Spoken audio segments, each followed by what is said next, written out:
जब से मैं इतना छोटा था ना, बच्चा, उस वक्त से मुझे और कुछ नहीं करना था, मुझे सिर्फ और सिर्फ एक्टर बनना था, हिंदी फिल्म हीरो बनना था। मैं बड़ा ही फिल्मी बच्चा था कि बच्चे बाहर खेलने के लिए जाते थे तो मैं अंदर होता था और VCR पे कोई फिल्में देख रहा होता था या कैसेट पे म्यूजिक सुन रहा होता था या फिल्मी मैगजीन्स पढ़ रहा होता था मेरी दादी। और आई थिंक सबसे पहले जिसने मुझे इनकरेज किया, सीरियसली इनकरेज किया, वो थी। तो ये जो पहला जो सीड था वो दादी ने मेरे हेड में प्लांट किया कि मैं बड़ा होके हीरो भी बनूं। पहला सपना ना उन्होंने मुझे दिखाया कि मैं भी बड़ा होके उनके हीरो बन सकता हूं। मेरे मित्र थे शाद अली जिन्होंने किल दिल डायरेक्ट की मेरे लिए।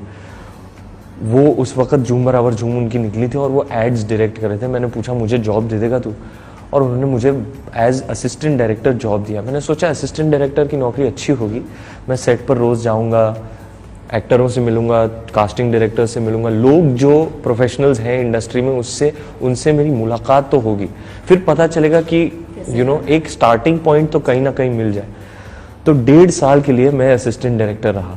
अब मैंने सब कुछ किया, crowd control, casting, pre production, ये सब मैं प्रॉपर असिस्टेंट डायरेक्टर हुआ करता है। एक दिन मैंने अपने आप को देखा, आंखें एकदम, मतलब 24 घंटे हमारा काम चलता था यार, बहुत हार्डवर्क हुआ करता था, थैंकलेस हार्डवर्क, और आंखें में वो डार्क सर्कल्स आ गए थे, पेट निकल आया था। मैंने कहा यार इस हालत में तो मैं कभी एक्टर बनूंगा नहीं, बहुत हो गया, अब मेरा फोकस मुझे शिफ्ट करना है।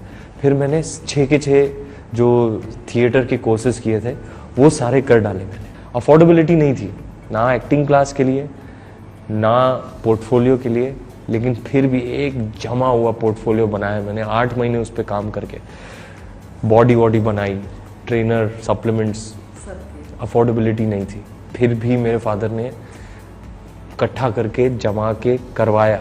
Top notch trainer, top notch supplements, top notch photographer, top notch shooting production value, top notch printing. वो एटलीस्ट पोर्टफोलियो तो ले लेते थे। कॉल बैक कभी आता था कभी नहीं आता था। अली अब्बास जफर को, वो भी एक ऐसा व्यक्ति था जिसको मैंने दिया, बोला थोड़ा यशराज में थोड़ा मेरे लिए पुश कर दे।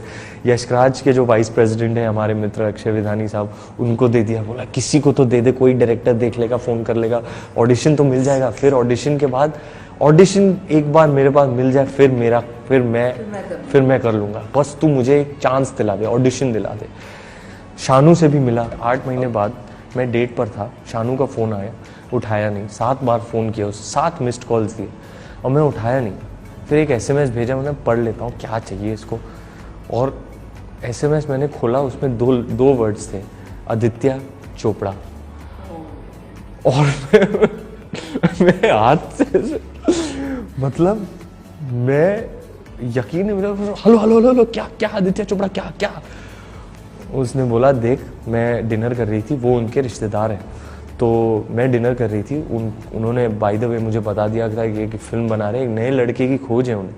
मेरे पास सच, मतलब यशराज तो सिर्फ स्टार्स के साथ काम करता है। मैंने बोला नहीं, पहली बार वो एक नया फेस लॉन्च करने जा रहे हैं, तो वो चाहते हैं कि आप उनके YRF in house casting division में जाकर ऑडिशन दें।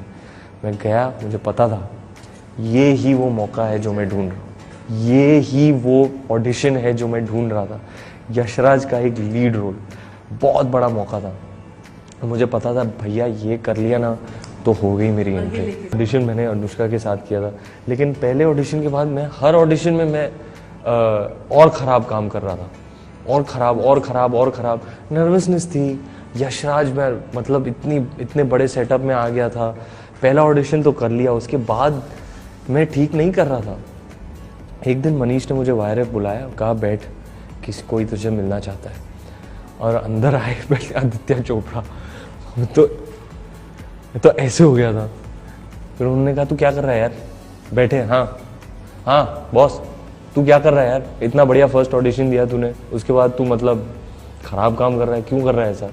ये पिक्चर है तेरे लिए ही बनी है, लेकिन तेरे को एक लास्ट चांस दे रहा हूँ मैं, कैमरा टेस्ट करेंगे, अगर तू वो कर पाया, तू ऐसा सोच तू वर्ल्ड कप की पेनल्टी ले रहा है, तूने मार दिया तो तेरे हाथ में वर्ल्ड कप होगा, और अगर तूने नहीं किया तो तू जा भाई घर, मैं और कुछ नहीं कर सकता हूँ तेरे लिए इसके आगे। तो 2 हफ्ते बाद मुझे एक ऐसा लास्ट चांस मिला था, वो कैमरा टेस्ट मैंने ठीक से कर लिया। उन्होंने बड़े पर्दे पर देखा, कहा ठीक है इस लड़के में पोटेंशियल है, कट टू मुझे बुलाया ऑडिशन एक मीटिंग के लिए।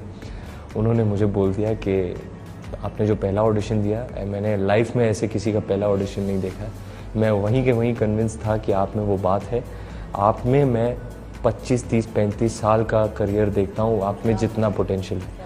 तो कुछ चीज़ें हैं जो मैं आपको आज के दिन बताना चाहता हूँ, ज़िंदगी भर याद रखना। बहुत ही बड़ी सीख दी उन्होंने मुझे। जैसे कि मैंने कहा, मैं बाहर आया, रोने लगा, मम्मी को फ़ोन किया, शानू को फ़ोन किया, और मुझे कास्ट किया गया था बैंड बाजा।